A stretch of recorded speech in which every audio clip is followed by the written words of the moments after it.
Hi, I'm Christian. We're here in the Murray location of Summerhays Music Center in Utah, and today I'm going to talk to you about the tools we use for violin making or any other stringed instrument.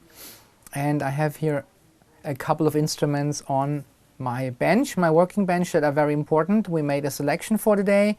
Mostly the tools we need for violin making are cutting tools, means we have to do some sort of action, cut the material we use for the instrument, like the wood, to get rid of material. And for this means we use a chisel and a gouge. Gouge would be a little more hollow than this here. And we use it for cutting the wood.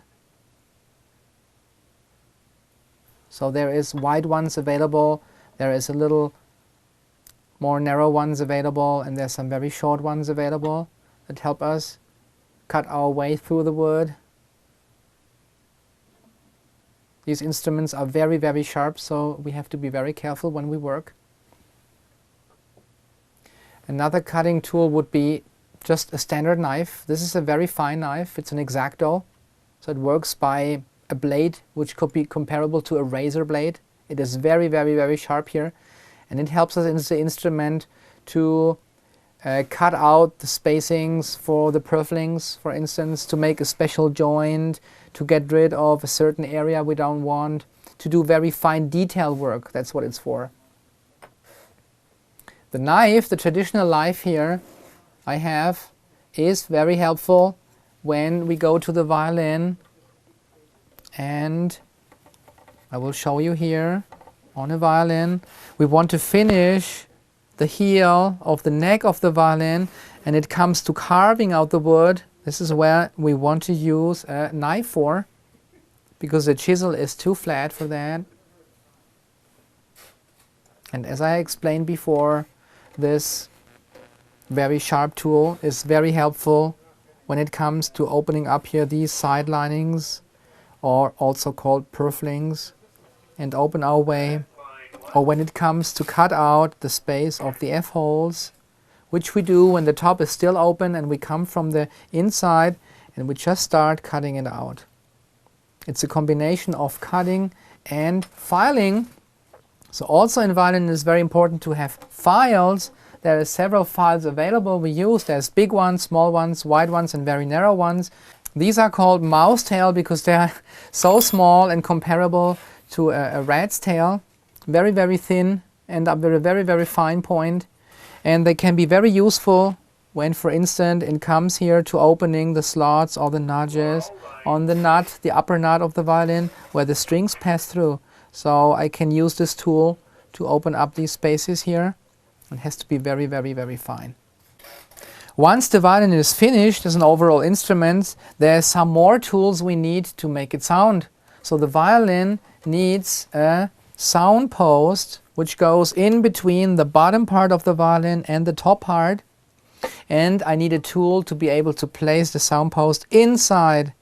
So this tool is fulfills a double function.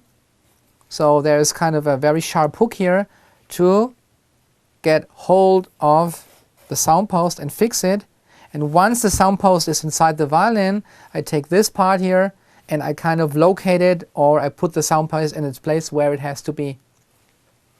So this would basically work like I take the violin, I go next to the area where the right foot of the bridge will be finally. I very carefully go through the F-hole. I set it up in vertical position and I just fix it here where it has to be. And I leave it there. Another very important and interesting tool is here the sharpener or the shaper and the reamer.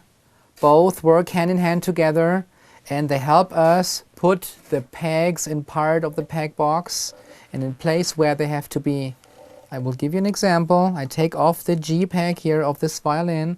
In order to be able to obtain this conical shape here, I take a peg blank, just a round piece of wood, and I go inside here and I start with the sharpening process. This is basically comparable to a pencil sharpener.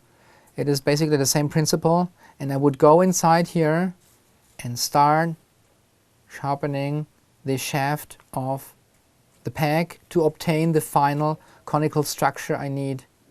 Once this is done, we put the sharpener apart and we take the reamer, and we want to concentrate on the same conical shape in the peg hole inside.